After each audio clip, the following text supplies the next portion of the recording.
사도신경으로 우리의 신앙을 고백합니다. 전능하사 천지를 만드신 하나님 아버지를 내가 믿사오며 그 외아들 우리 주 예수 그리스도를 믿사오니 이는 성령으로 잉태하사 동정녀 마리아에게 나시고 본디오 빌라도에게 고난을 받으사 십자가에 못 박혀 죽으시고 장사한 지 사흘 만에 죽은 자 가운데에서 다시 살아나시며 하늘에 오르사 전능하신 하나님 우편에 앉아 계시다가 저희로서 산 자와 죽은 자를 심판하러 오시리라. 성령을 믿사오며 거룩한 공예와 성도가 서로 교통하는 것과 죄를 사하여 주시는 것과 몸이 다시 산 것과 영원히 사는 것을 믿사옵나이다. 아멘.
죄악은 성난 파도같이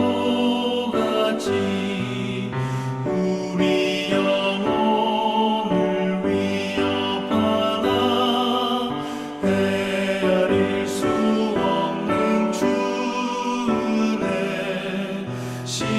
십자가에서 보이셨네. 주의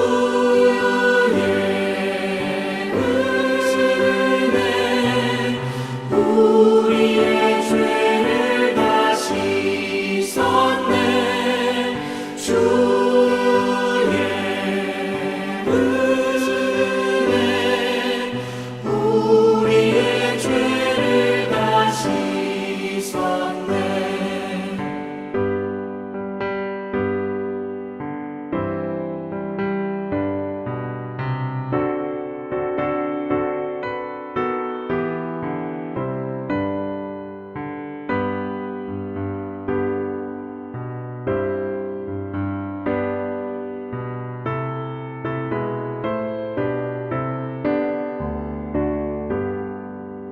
죄악에 물든 영혼들을 주께서 피로 씻으시네. 지금도 흐르는 그 피에 눈보다 더 희게 씻으라.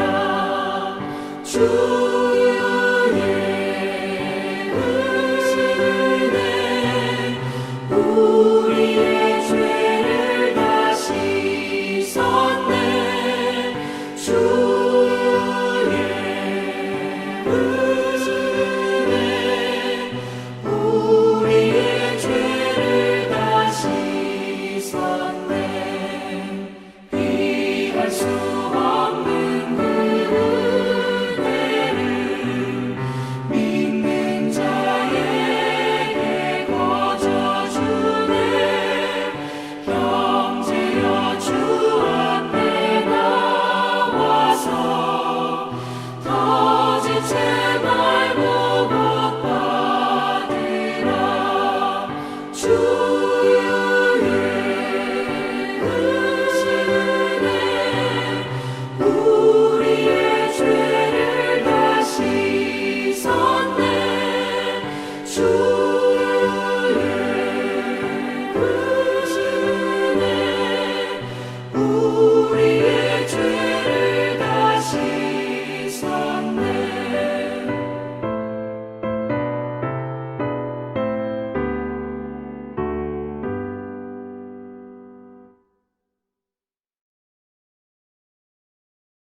할렐루야. 오늘은 죄로 물든 성전을 헐라, 죄로 물든 성전을 헐라라는 제목으로 2022년 3월 6일 예배 하나님께 올려드립니다.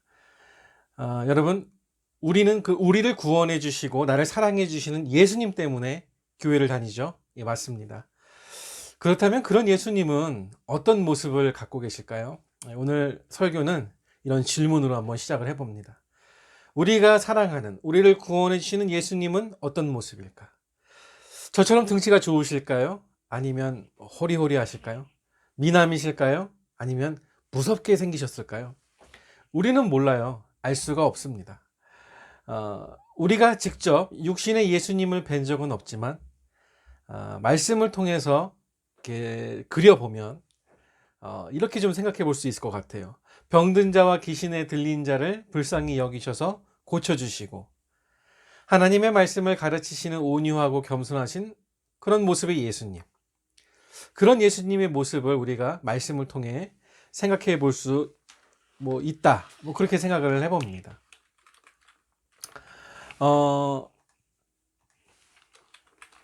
그런데 오늘 예수님의 모습은 우리가 이렇게 어떻게 보면 익숙하게 생각했던 그런 인자한 모습은 아닌 것 같습니다. 사람들이 행하는 잘못된 일들을 그냥 내버려 두시지 않으시고 채찍을 만들어서 그 행하는 일들을 강력하게 저지하실 정도로 화를 내시는 모습이 오늘 본문에 나오기 때문에 그렇습니다. 이 일은 예수님께서 유월절이 가까워졌을 때 예루살렘에 올라가셨다가 일어난 상황인데요. 유월절은 이스라엘이 지키는 아주 유명한 기념절이죠. 애굽에서 430년간 있으면서 노예의 삶을 살았는데 하나님께서 모세를 통해서 애굽의 이 노예 생활에서 구원해 주신 그것을 기념하는 기념절입니다. 그리고 가나안 땅으로 인도하셔서 또 이스라엘을 또 세우게도 해주셨죠. 이러한 구원에 감사하고 기념하여 드리는 그런 유월절입니다. 이때에는 이스라엘의 성인 남자들이 의무적으로 예루살렘에 와서 유월절 절기 의식에 참여하는 그들의 문화가 있었습니다.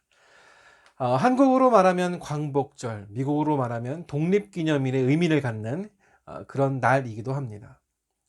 오늘날 각 나라의 국경일들은 그 업적을 이룬 사람들의 수고를 기억하며 그 정신을 이어갑니다.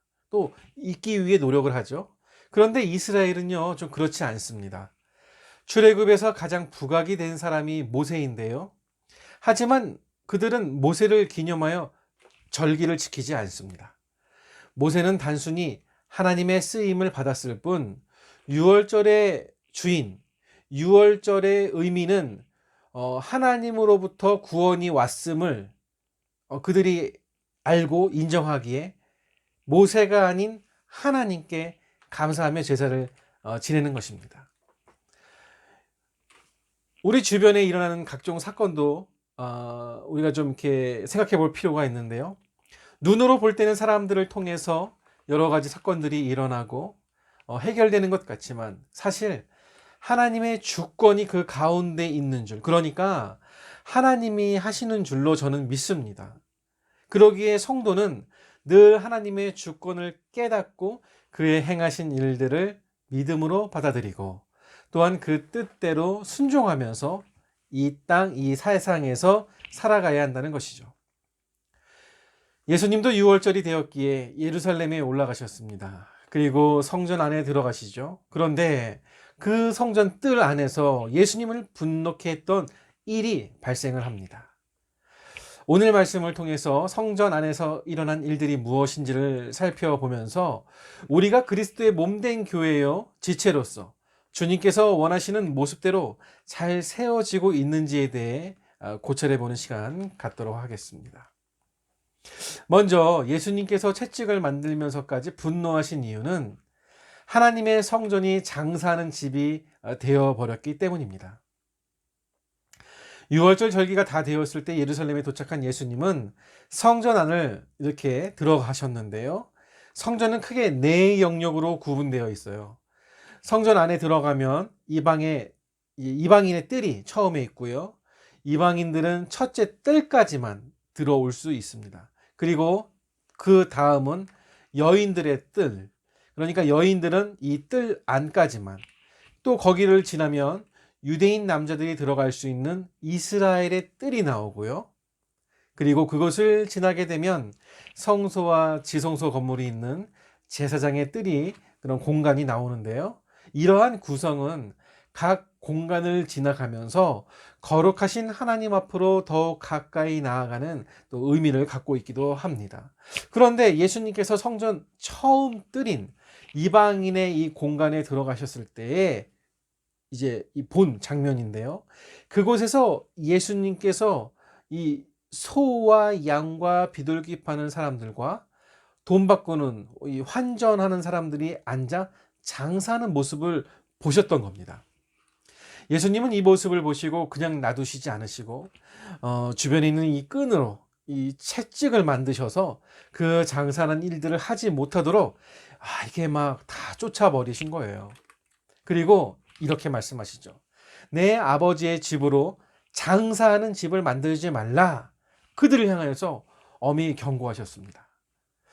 물론 그렇다고 해서 예수님께서 감정에 휩싸여서 비이성적으로 하신 것은 아닐 거라고 저는 생각을 해요. 뭐 갑자기 동물들과 장사하는 사람들을 채찍으로 쫓아내셔서 뭐 동전이 또 올라져 있는 뭐 상을 또 이렇게 막 엎으시니까 얼마나 이 예수님을 이상한 눈으로 사람들이 쳐다봤겠습니까? 하지만 예수님은 이렇게 화가 나면 뭐 이성을 잃어버리시는 뭐 헐크와 같은 뭐 그런 분은 아니셨습니다. 예수님은 그러한 중에서도요, 비둘기 파는 사람을 보호하셨는데요. 어떻게 하셨냐면요, 막 화를 내셨어요. 그러시다가 비둘기 파는 사람이 갖고 있는 세 장을 보시면서 이거 여기서 가지고 나가라. 오늘 말씀이 나옵니다. 비둘기를 담은 상자는 부수지 않으셨습니다. 또 왜냐하면요, 소나 양과 같은 짐승들이야 막 이렇게 해놔도 다시 잡을 수 있지만 날아가는 비둘기는 잡을 수 없잖아요. 이를 고려해서 하신 행동입니다. 예수님께서 장사하는 모습을 보시고 과격하게 반응은 하셨지만 사람들이 이 성전 안에서 소와 양, 또 비둘기를 팔고 돈 바꾸는 사람들이 있는 것은 참 어떻게 보면 이유가 다 있었습니다. 6월절에 와서 제사를 지내고자 하는 사람들에게는 이 제사 짐승이 필요했기 때문인데요.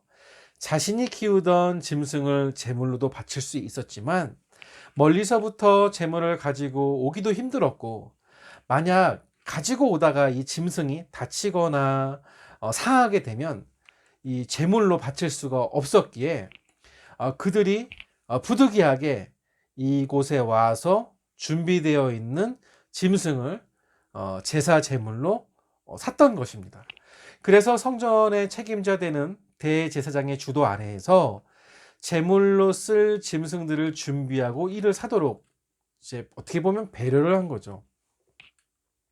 그리고 동전을 바꾸는 사람들이 있었는데요. 그 사람은 돈을 이 환전을 해주는데 그 이유는 성전 안에서는 그 성전용 돈만 따로 쓸 수 있었습니다. 그래서 성전 제물을 사려면 일반적으로 사용된 로마 화폐를 성전 화폐로 환전을 해야 했습니다. 그러니까요, 다 이유가 있었어요. 다 자기만의 이유가 있었어요. 예수님한테 욕먹은 사람들은 원래 제사를 잘 드리라고 이러한 일이 준비되어 있었지만 이것이 왜곡되어서 도리어 이제 그것을 통해 장사하는 일로 바뀐 거죠. 성전은 장사하는 사람들로부터 자릿세를 받아들여 이윤을 챙겼고, 장사하는 사람들은 성전 관리자의 허락하에 성전을 더욱 장사를 잘하는 그런 공간으로 계속 만들어 갔던 겁니다. 그러니까 문제가 됐던 거죠. 제사의 편의를 도와준다 했지만 그것으로 인해서 도리어 제사의 의미가 퇴색해 버리고 짐승들은 하나님께 바쳐지기 전에 나의 이윤의 도구로 전락해 버렸던 것입니다. 예수님께서 이러한 일들을 보시고 채찍을 만드시고 소란을 일으키시며 그 일들을 하지 못하도록 하신 것은 성전 안에서는, 그러니까 우리 교회 안에서는 그러한 일들이 일어나서는 안 돼. 이런 교훈, 메시지를 우리에게 강력하게 주시는 겁니다. 그렇다면 성전은 어떠한 일들이 있어야 하는 곳이라는 것이죠? 하나님의 성전에는요, 교회는요, 하나님의 구속 역사가 기억되고 계속 이어져 가야 합니다. 이것이 제가 바라본 교회를 개척한 이유이기도 한데요. 6월절에서 드러난 하나님의 구원의 역사가 기억되는 곳이 성전이었습니다. 또한 죄를 지은 사람들이 속죄의 짐승을 드림으로 죄 용서함을 받는 구원의 장소가 성전이었습니다.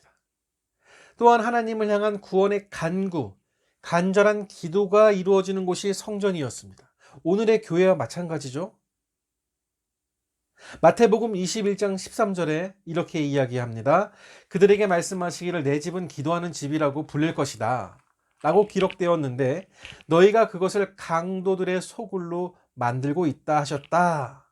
아멘. 이렇게 말씀을 하십니다. 그런데 역대하 6장에는요, 성전에서 드려지는 기도가 어떠한 기도인지, 그러니까 성전의 원래 의미가 무엇인지 나와 있는데요. 솔로몬이 첫 성전을 지어서 하나님께 봉헌하면서 드리면서 하나님께 간구합니다. 6장 21절에 주님의 종과 주님의 백성 이스라엘이 이곳을 향하여 드리는 기도를 주께서 들으시되 주께서 계신 하늘에서 들으시고 용서하소서라고 합니다.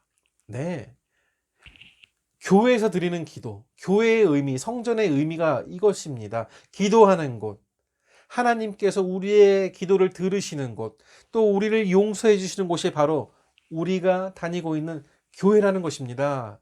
이스라엘이 주님께 범죄하여 벌을 당할 때 성전을 향하거나 성전에 와서 주께 죄를 회개하고 구원을 간구할 때 또 그 기도를 들어달라고 솔로몬은 간구합니다. 그리고 하나님께서는 이에 그렇게 하시겠다고 약속해 주시죠. 그래서 하나님의 성전은 회개의 간구가 있는 곳이고 하나님의 죄의 사함과 구원이 있는 곳인 것입니다. 예수님께서 태어나신 지 얼마 안 되었을 때 예수님의 부모는 정결 예식을 행하기 위해서 아기 예수님과 함께 성전에 왔던 적이 있었어요.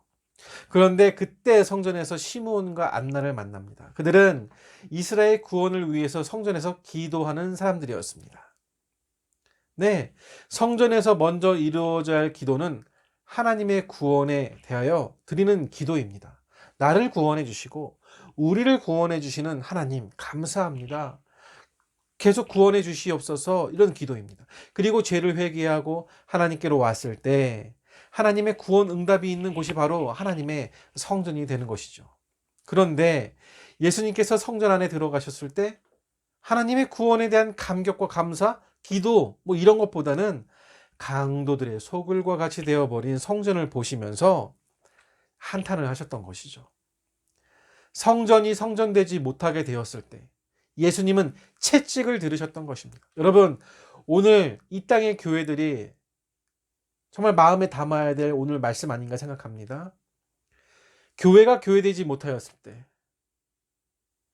예수님은 채찍을 들으실 것입니다.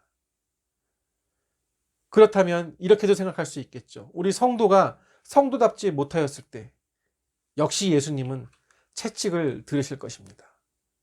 그러니까 우리는 책임감이 있는 거예요. 교회도 교회답게 우리가 함께 가꾸어야 하고 운영해야 하고, 나도 우리도 성도답게 마음과 생활을 가져야 하는 것입니다. 이 모습을 보면서 유대인들이 예수님의 모습을 의아하게 생각합니다. 장사하는 사람보다 채찍을 휘두르는 예수님의 모습이 이상해 보이거든요. 볼 수 없었던 모습이었거든요. 누구나 다 와서 장사하고 누구나 다 와서 돈을 내고 하는데 어느 날 갑자기 예수라는 사람이 와서 이런 일을 하니 이렇게 묻습니다. 당신 도대체 이런 일을 왜 합니까? 무슨 표적을 우리에게 보이려고 이렇게 합니까? 라고 질문을 합니다. 이러한 소란까지 피우면서 당신이 우리에게 보여주고 싶은 것이 무엇이냐고 묻는 것입니다. 그때 예수님께서 말씀하시죠. 너희가 이 성전을 헐라 내가 사흘 동안에 일으키리라 라고 말씀하십니다. 3일, 사흘이 우리 3일이죠. 예수님은 이 성전을 헐라고 하죠. 예수님이 이 성전을 헐라라고 하실 때 그것은 지금의 성전이 그 기능을 하지 못하고 있다는 칼날 같은 지적이고요. 이제 그 성전이 헐리고 새로운 성전이 세워질 것에 대한 어떤 예언적인 말씀이었습니다. 예수님께서 성전을 헐라고 하셨지만요, 사실 역사적으로 보면 예루살렘 성전은요, 그 원래의 목적을 제대로 감당하지 못할 때 이미 몇 차례 무너진 역사가 있었습니다. 솔로몬이 지은 첫 번째 성전이 바벨론 침공 때 무너졌고요. 그 이후에 바벨론에서 포로 생활을 마치고 와서 수룹바벨의 주도로 두 번째 성전이 작게 지어졌습니다. 그렇지만요, 이 성전도 지금은 존재하지 않습니다. 이 성전들은 이스라엘 백성들이 죄를 짓고 타락했을 때 하나님께서 이방인들의 손을 통해서 헐어버리셨기 때문입니다. 그리고 예수님 당시에 세 번째 성전이 헤롯 왕에 의해서 세워졌는데, 예수님은 이제 이 성전도 헐어야 할 성전이 되었다고 말씀하시는 겁니다. 헤롯은 로마 황제에 의해 유다 지역을 다스릴 왕으로 세움 받은 이후에 한 일이 이 성전을 짓는 일이었습니다. 그 이유가 있어요.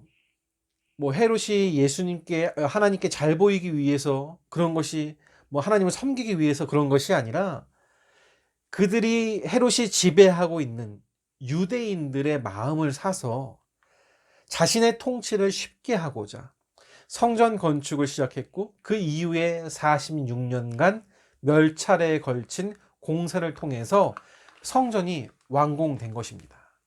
외형적으로는 헤롯 왕이 지은 성전이 가장 크고 훌륭하다고 해요. 그 성전은 지어진 동기부터가 어떤 보여주기 위함이었기 때문이라고 합니다. 그러나 우리가 이 성전을 통해서 중요하게 봐야 할 것은 이 성전의 동기, 이 성전이 왜 만들어졌는지 그 중심은 하나님 중심이 아니라 헤롯 왕 마음이 중심이라는 겁니다. 다스리기 위해. 이방 사람인 헤롯은 이스라엘을 구원한 하나님을 예배하고 그 구속의 은혜를 이어져 가고자 했던 것이 아니라 자신이 다스릴 유대인들에게 좋게 보이고자 정치적인 목적으로 이 성전을 세웠던 것입니다. 정치적으로 세워졌으니, 남에게 잘 보이기 위해 세워졌으니 결국 장사하는 집, 강도의 소굴이 되었던 것입니다. 외형만 성전이었지 그 내용은 성전이 아니었습니다. 예수님께서는 이러한 성전을 보시면서 이 성전을 헐라, 그러면 3일 만에 세우겠다 말씀하신 겁니다. 맞아요.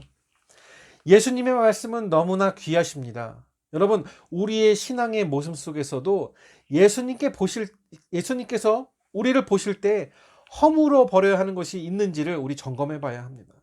내 모습은 어떨까?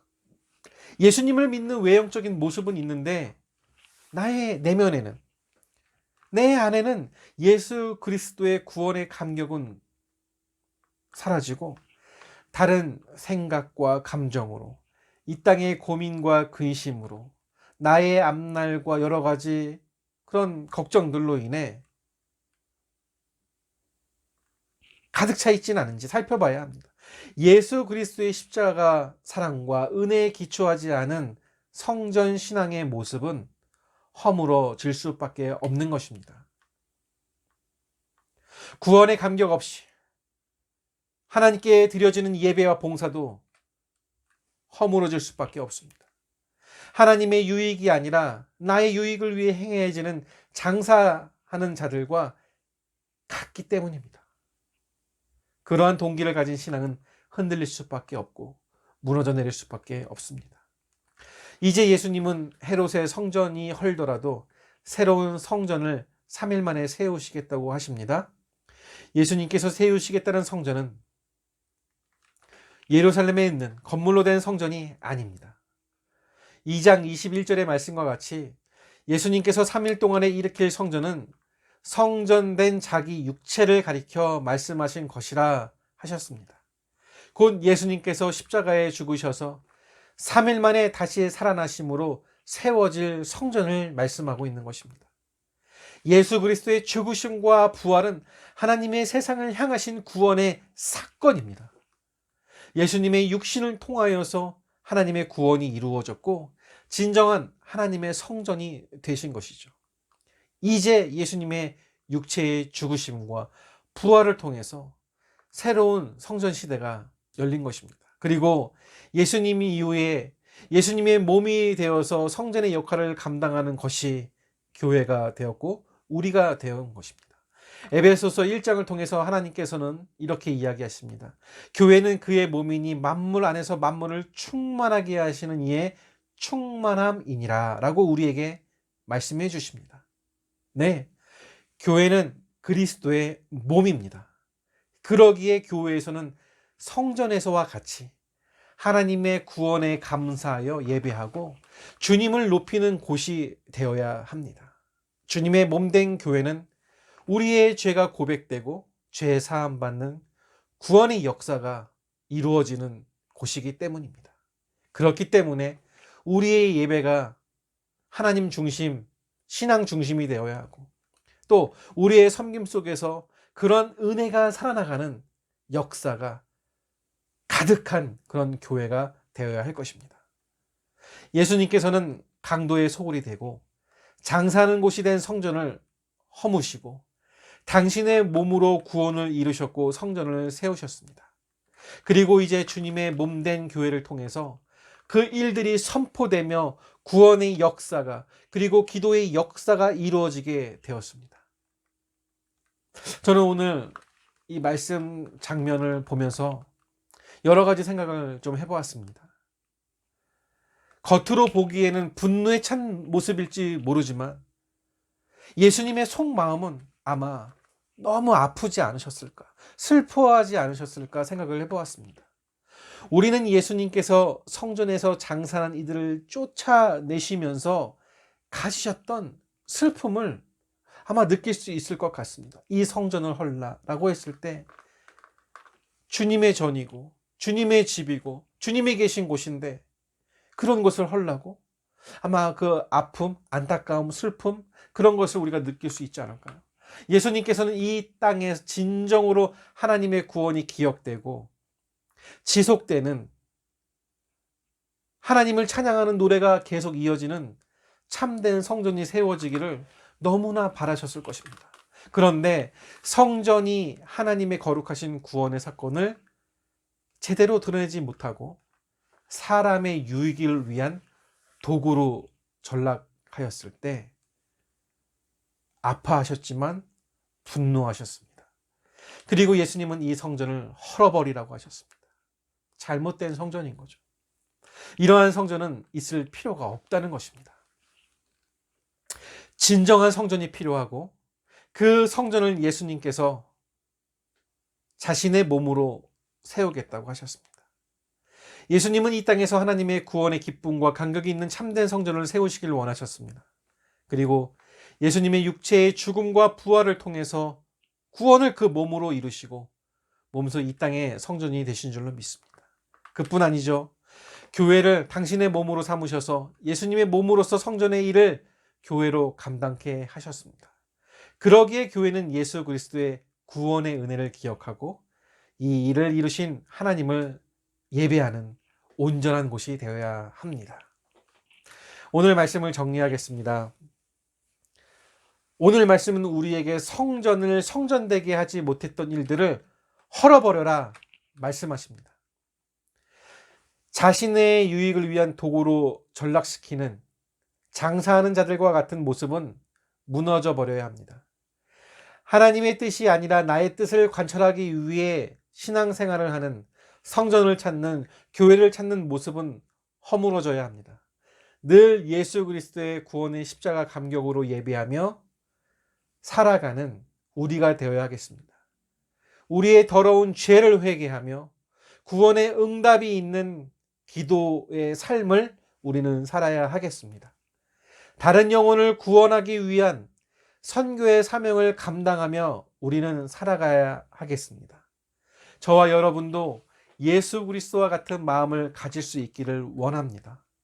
이 땅 가운데 하나님의 구원의 은혜가 기억되고 또한 지금도 그 구원을 이루어 나갈 그런 교회, 그런 성전, 그런 곳이 세워질 수 있기를 우리가 함께 기도해야 합니다. 여러분, 바라봄 교회가 그런 교회입니다. 우리를 교회를 통해 만나게 하셨습니다. 내가 이 교회를 통해서 할 일이 있다는 겁니다. 우리 신앙에서 그냥 행운, 우연 이런 거 없습니다. 우리는 다 하나님의 섭리 안에서 계획 안에서 만난 사람들임을 기억하십시다. 한 명 한 명 다 중요한 사람이란 이야기죠. 바라본 교회가 삼가단 성전을 시작했어요. 우리 한 명 한 명의 역할이 다 있다는 것이에요. 여러분을 만나야 이런저런 이야기도 전해드리는데 이번 교회 이전을 준비하면서 얼마나 놀라운 일들이 있었는지 말씀드릴 것이 한보따리입니다. 물질로, 사람으로, 섬김으로, 성구로 섬기는 분들이 너무나 많아요. 그러나 가장 중요한 것은요, 이번 교회 이전이 우리 성도님들 한 분 한 분의 신앙의 성장에 아주 중요한 역할, 기회라는 것입니다. 저는 이 말씀을 꼭 드리고 싶어요. 내가 다니고 있는 교회가 이번 교회를 통해서 정말 하나님께서 사랑하시는 교회로 변화되어 줄 수 있고, 그렇다면 나도 이번 기회를 통해서 하나님께서 너무나 사랑하는 성도로, 가정으로 변화될 수 있다는 것입니다. 물론 지금 힘듭니다. 코로나 시대입니다. 오미크론 시대입니다. 오기 힘듭니다. 네, 맞습니다. 다 맞습니다. 그래도 하나님께서 기다리고 계심을 기억하셔야 합니다.